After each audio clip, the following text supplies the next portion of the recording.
ఎప్పుడు చనిపోయినా నాకు సంబంధం లేదు. ఆపరేషన్ థియేటర్లో నేను ఆపరేషన్ చేయడానికి పడుకోబెట్టినప్పుడే చనిపోవచ్చు, స్టార్టింగ్ చేసినప్పుడే చనిపోవచ్చు, నాకైతే సంబంధం లేదంటే మా అమ్మ మా బ్రదర్స్ సంతకాలు పెట్టేశారండి. అసలు ఒక 2 గంటల సోది సింపుల్గా కడుపు నొప్పి వచ్చింది, హాస్పిటల్కి వెళ్ళింది అంతే. ఇది 2 నిమిషాలు కూడా పట్టదు మామూలుగా అయితే. 2 గంటలు చెప్పిందంటే ఈ సోదిని ఆ గొర్రెలు అక్కడ కూర్చుని అంత శ్రద్ధగా అంత ఇంట్రెస్ట్గా వింటున్నాయి అంటే ఇక వాళ్ళ దరిద్రం ఏంటో మీరు అర్థం చేసుకోండి. ఇక మీరు ఇందాక ఒక పద్యం చెప్పారు కదా, అది వీళ్ళకి వస్తుంది కదా. అదే కోతి బట్టి తెచ్చి కొత్త పొటము గట్టి కొండముచ్చులెల్లా కొలిచినట్టు దీన్ని పట్టుకొచ్చారు. మళ్ళీ ఆడికి డేట్స్ ఖాళీ లేవు. గుంటూరు, కాకినాడ అవన్నీ తిరుగుతూ ఉంది. ఇప్పుడు ఈ 2 గంటల సోదిలో అసలు పనికొచ్చే కంటెంట్ ఒక నీతి, ఒక ధర్మం, ఏమైనా పనికొచ్చేది ఏమైనా ఉందా? ఒక మానవ సంబంధాలకు సంబంధించి ఏదన్నా ఒక సబ్జెక్ట్ కానీ ఏముండదు. ఈవిడికి ఎక్కడ లేని రోగాలన్నీ ఉంటాయి, అద్భుతాలు జరుగుతాయి అంతే. టెస్ట్ మనీలోనే జరుగుతాయి, ఇంకెక్కడ జరుగుతాయి. పొద్దున్నే 7 గంటలకి ఆపరేషన్ థియేటర్లకి తీసుకెళ్లారు.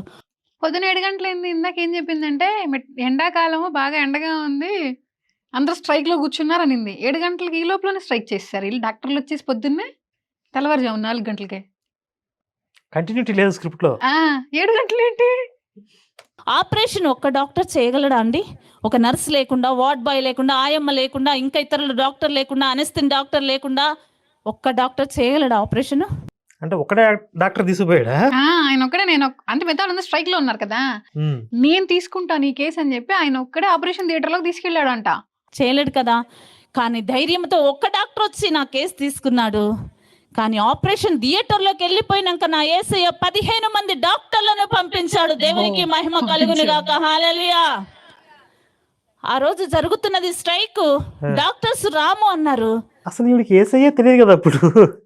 ఈవిడ కోసం ఎందుకు పంపించాడు బెటాలియన్? కానీ మనుషులకు అసాధ్యము, నా యేసయ్యకి సమస్తము సాధ్యము. పాపం యేసయ్య ఆయన ఎవరు ఆయన మహానుభావుడు అనుకుంటాడు అసలు. నేను ఎప్పుడు చేశాను అనుకుంటాడేమో. యమలోకంలో యమబట్లు చూస్తా, ఇప్పుడు ఈ సాక్ష్యాలు చూస్తా ఉంటారు. యేసు పక్కన పెట్టుకుని, యేసుని పక్కన కూర్చోబెట్టుకుని చూస్తా, నీ గురించి చెప్తుందని. అసలు వీరుడు సూర్యుడు అని చెప్తా ఉంటారు కదా, ఈ యమబట్లు ఎలా చూస్తారు యేసుని అంటే, యేసేమో ఊరుకోండి సార్ నాకేం తెలియదు అన్నాడు. 15 మంది డాక్టర్స్ వచ్చారు. మరి నా ఆపరేషన్ స్టార్ట్ చేశారండి. లోపల నాకు మత్తిచ్చేశారు, ఇక్కడ ఎముకల్లో పడుకోబెట్టారు. ఈ పైనుంచి ఇలా చీల్చుకుంటూ కింది దాకా చీల్చేశారు నా పొట్టను చీల్చినప్పుడు ఒక బెలూన్లో గాలి ఎట్లా బయటికి వచ్చేస్తుందో అట్లా బస్సు గాలి బయటకు వచ్చేసింది.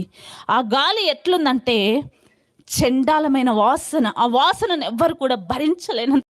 ఇప్పుడు ఆ గాలి ముందు కూడా బయటకు వెళ్ళొచ్చు కదా, అప్పుడప్పుడు కొంచెం కొంచెంగా లీక్ అవ్వచ్చు కదా, ఎందుకు అవలా? మనకి ఇద్దరు వాసన అనమాట. డాక్టర్స్ కూడా ఇలా ఓపెన్ చేసి దూరం వెళ్ళిపోయారండి. పారిపోయారు. ఒక టబ్బు పెట్టారు కింద.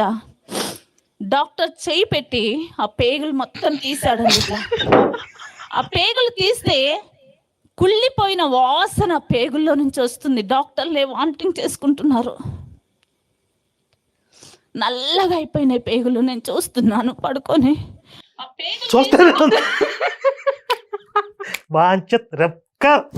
పనికిరాదు అసలు. డాక్టర్ చెయ్యి పెట్టి పేగులు తీసి టబ్బులో వేసాడంట, కడుగుతున్నాడు. సబ్బు తెచ్చారా, సోప్ వేసారు అందులో. చెప్పింది నెక్స్ట్ వస్తుంది అది కూడా. నా వల్ల కాదు, అయ్యో కాదులే, వాళ్ళు వేసే లిక్విడ్స్ ఏవో వేసి కడుగుతారు అనమాట. గ్లూకోజ్ బాటిల్, NS బాటిల్స్ ఉంటాయి కదా, ఆ బాటిల్స్ 100 బాటిల్స్ తీసుకొచ్చి కట్ చేసి బకెట్లలో పోసి మగ్గులతో నా కడుపులో పోసారండి.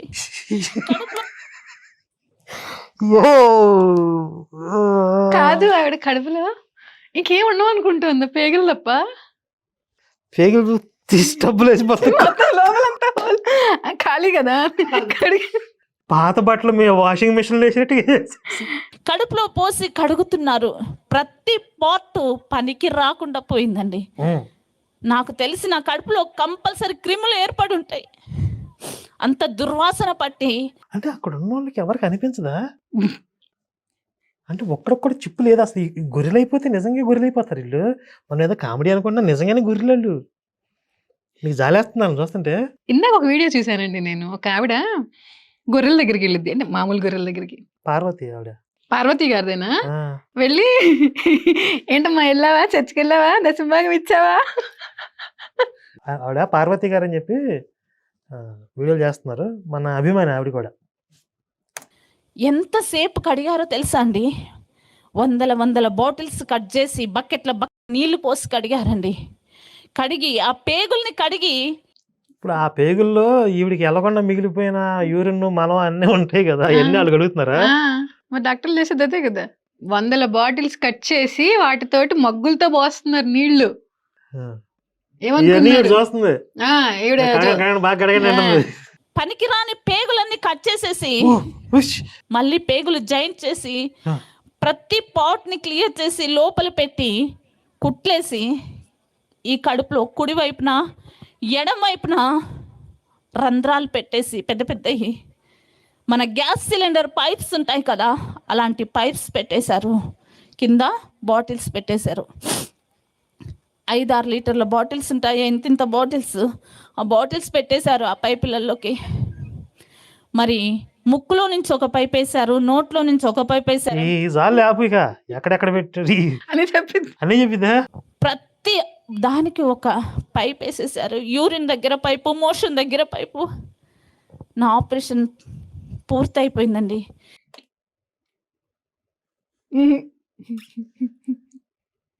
అసలు ఇది కాదు, దీని తర్వాత ఇంకా ఉంటది. దీనికి తట్టుకోవడం నా వల్ల కావట్లేదు ఇక. ఎప్పుడు పూర్తయిందో తెలుసా?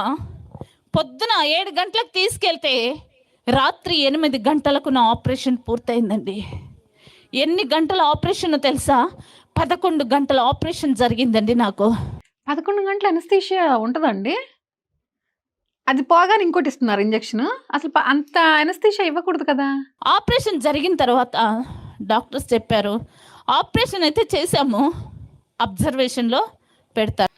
నన్ను కూడా ఐసీలో పెట్టారండి.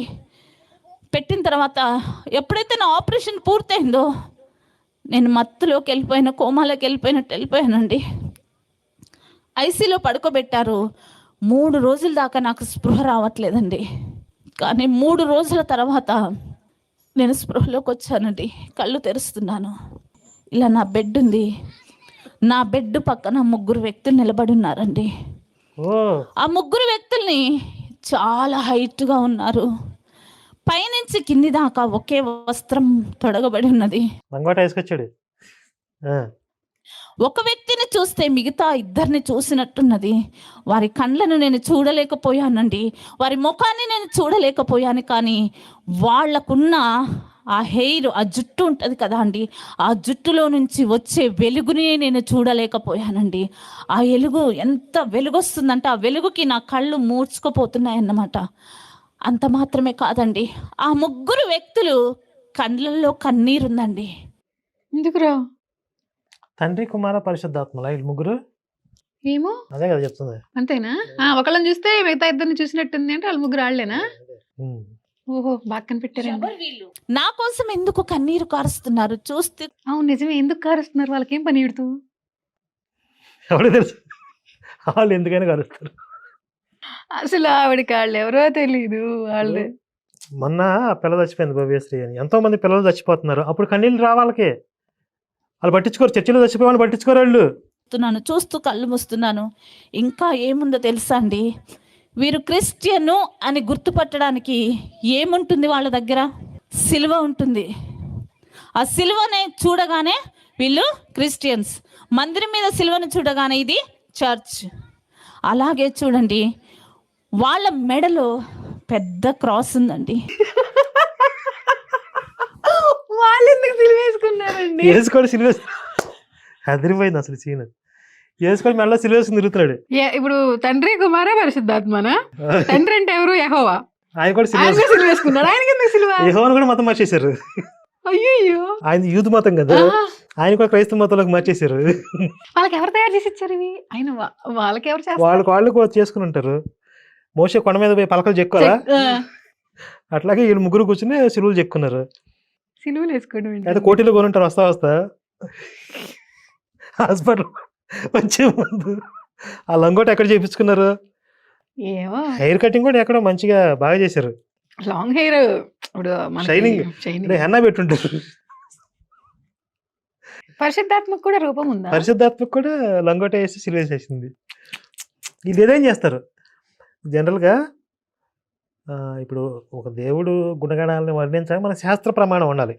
హిందుత్వంలో మనకి ఏదన్నా పురాణంలోనో శాస్త్రంలోనో ఆ వర్ణన ఉంటే దాన్ని బట్టి ఒక చిత్రమో బొమ్మో గీస్తారు. వీళ్ళు ఎవడికి వాడే ఇప్పుడు ఈవిడ ఒక రకంగా తయారు చేసి దేశని కాదు, సిలువ ఉంటే వాళ్ళ దేవుడిని వర్ణించినట్టు వాళ్ళకి అదే ప్రమాణం అన్నమాట వాళ్ళకి.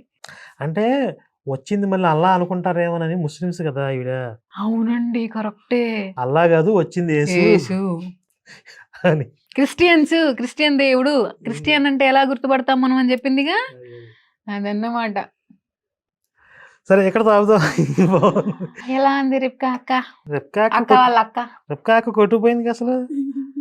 అంటే ఇప్పుడు ఫస్ట్ బిగినింగ్ లో సాక్ష్యం చూసి సాగదీస్తుంది కదా, ఆర్బాటం కోడి పెట్ట తోలు కొట్టి పెట్టినట్టు ఉంటదేమో అనుకున్నా. మ్యాటర్ ఏమి ఉండదేమో అనుకున్నా, కొంచెం బాగానే ఉంది మ్యాటర్. నేను చెప్పాలి అసలు ఏసుకే సిలువేసిందంటే ఏసు సిలువ ఆల్రెడీ వేశారు.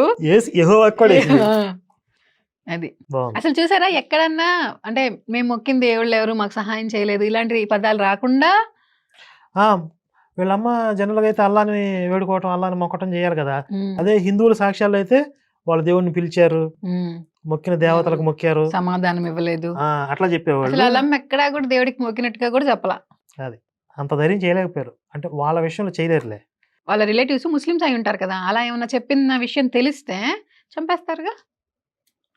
చంపేస్తారు, మనం ఎందుకు చెప్పడం, వాళ్ళు ప్రేమ మతస్థులు ఏదేం చేస్తారు వీళ్ళు. సరే ఓకే. కాబట్టి ఇలాంటి చిల్లర సాక్ష్యాలతో ఒక మతం ఎలా సర్వైవల్ అవుతుంది అనేది ఇక ఆ భగవంతుడికే తెలియాలి. అదే కలియుగం. మరి ఈ 7 సాక్ష్యం ఇంకా కంటిన్యూటీ ఉంది. వచ్చే భాగంలో మళ్ళీ కలుద్దాం. జై శ్రీరామ్, భారత్ మాతాకి జై.